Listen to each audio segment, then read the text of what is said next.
All right, guys. So final question for this segment. Very important one, and this has been a topic of discussion from the start of the offseason last year, and that is the culture of the New York Knicks. Has the culture changed?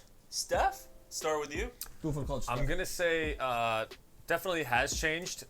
More so from the unknown side, the fact that we have those max slots open, we have those first-round picks coming up in the future, just the fact that we have that very positive unknown, I think that is a major culture change. The fact that we still have young players, our young core, that's fantastic. And one thing that I really liked about Fizdale, what he said recently, was the fact that he's going to be taking some of the players to some playoff games. Is that what he said? Yep. That's something you don't hear. Same as last year. I was making a joke. It's kind of like you're bringing, it's like your coach is bringing the JV team to the varsity game, and he's like, see, this is how you're supposed to play. Facts. But That's 100%. But I like it because he has that old school mentality, and that's, I think, a great moving forward. And in terms of positive culture change, I think we're well on our way. I think everybody who attended public school in New York City will definitely understand that joke. Hell yeah. Because I think we've all been there before. PSAL, baby, represent. Holla at your boy. Go ahead, Pete. Everybody's just like, okay. All right.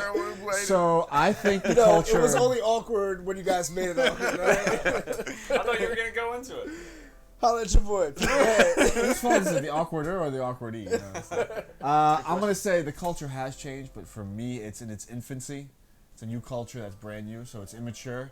I think where it lacks depth right now is in terms of like the technical side of basketball, like the offense, the defense, and that. But as far as like the camaraderie of the team and the executives and the message that they put forth and how the relationships all seem to be working out and how we have hope and we have options going forward and we're not under any bad contracts, that to me was a big part of the Knicks culture that sucked in the past that's much improved now. So to me, yes, it's changed, but it's only the beginning of a fully blossomed culture.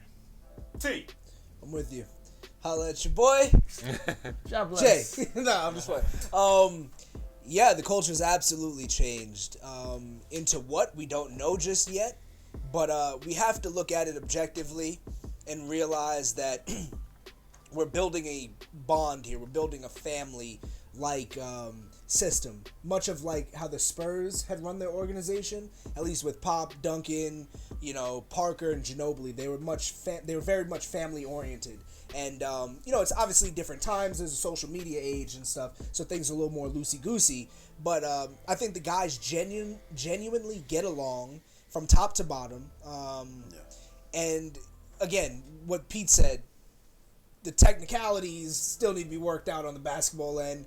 But as long as the culture's there, and I think getting rid of Tingus Pingus was a huge part of that. So I look forward to it. It's interesting. Remember Carmelo's last season with the Knicks? We didn't know it was going to be last season, but like he took all the guys out to Puerto Rico to bowl out. Oh my God, yeah, they're best friends. Like everyone's getting along, and like culture's changing. Until that translates on the court, I'm in the boat of like I'm not believing that the culture is fully changed. You're on the banana boat. But those were veteran guys. I get that, but it's still the New York Knicks. These are guys young, growing together. I get it, and you don't know if some of them, like if we end up with the 5th pick or whatever, if we end up trading that pick along with a couple of young guys, like then we're starting over. So I'm not in the boat of the full culture change for like the fact that the players are all together. I like what Perry and Mills have been doing. Let's see if they can actually fully see out their biggest move as GM and president, and that's trading away an all-star to sign potentially max players. Moreover, Fizz worries me a bit. Yep. What? He worries me just a bit. What? And I'll tell you why. Because from going back to what Pete said, from the technical aspect, like I thought halfway through the season that they would be running some schemes. I thought halfway through the season. Granted, I mean they kind of had to just let him out and play. Why complicate it?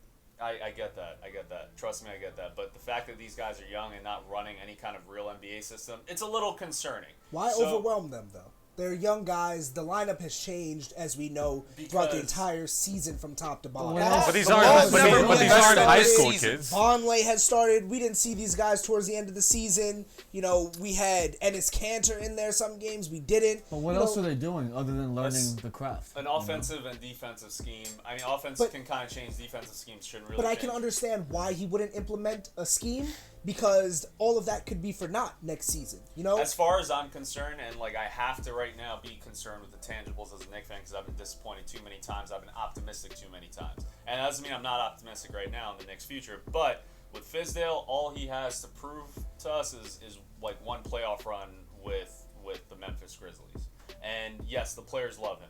He was a great assistant on championship team. He wasn't the head coach. So that's where my point of concern and why I'm not fully convinced that the culture's changed. And then I'll say James Dolan and end it with that. I got you. Really quick. So the most fun manager isn't always the best and most I effective agree. manager. I agree. You know? But also, you got to take into account the fact that if Jay, Get it off your chest. Get it off your Jay, your chest. turn. You lost your turn.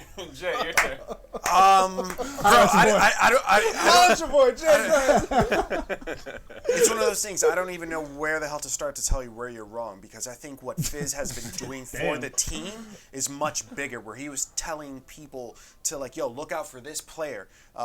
He didn't even go to college necessarily. Things like that. That's going to develop leadership.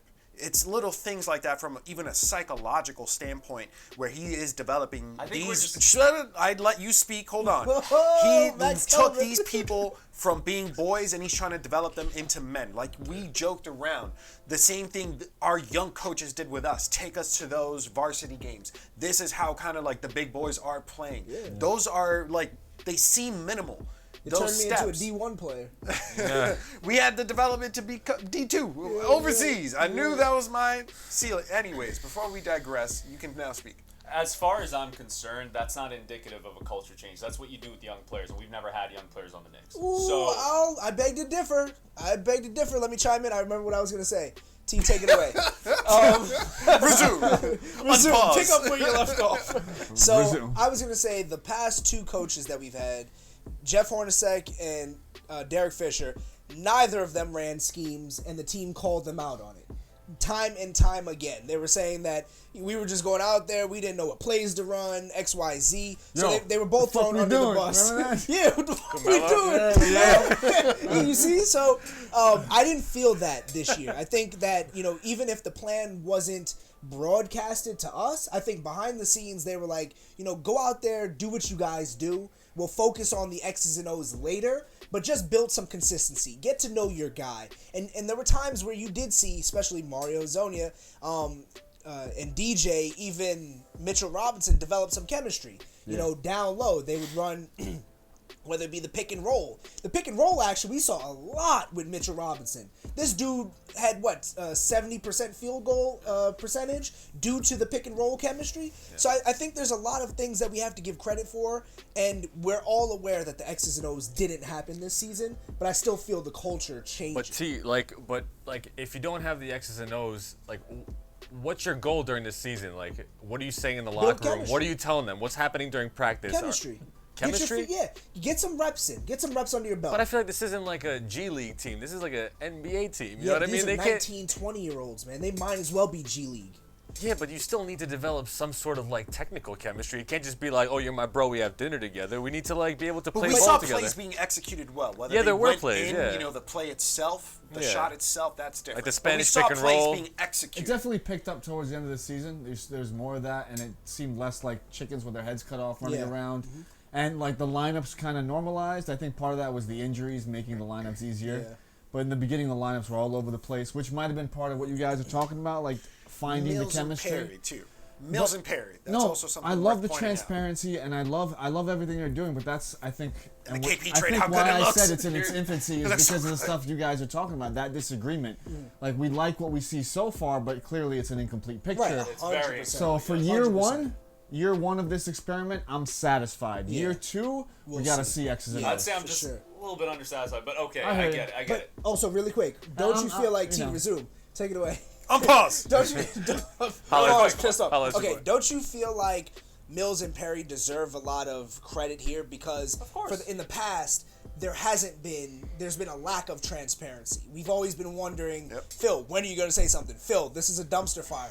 Help, do something. Somebody say Yeah, something. please, Front God. office, right? So Mills and Perry have been consistent throughout. From the time that we went to, early season, we went to the the organizational meeting for the fans and stuff like that. And Yeah. they discussed Chalk the talk. picture, the chalk talk. They discussed the full picture for us. Yeah. That same full picture has come full circle at Yeah, the it's end of the still season. relevant today. So I get I it. feel the culture has You know changed. how like when you start a new job and like you don't fully know everything yet, like you can kind of mess up sometimes, and as long as you're honest about it, people are like, you know what, he's trying, it's good. Right. I feel like we're in that phase with Perry and Mills. I'm not saying they made any like terrible decisions. I think they did the right thing. Right, okay. I still think if you kind of look at it in 4 components: ownership, front office, coaching, and players. Players, cool. Front office, cool. Coaching, not fully convinced yet. Ownership is still exactly the same, and the culture could be impeded. That breakdown, I don't feel I any totally type of way feel. about I'm that. like Yeah, totally, same here. I I agree. think no that type of breakdown way. is very accurate. I agree. think other players that might come here are still kind of considering that. Now, if KD comes next year and like they're like, that's why we didn't implement any systems. So we need to build it around him. Okay, then I get it. So until that happens, we'll see. Yeah, but that's Leave your comments below. What do you guys think about the culture change, the full Knicks season review? Let us know your thoughts. The MadGood Knicks Show, y'all.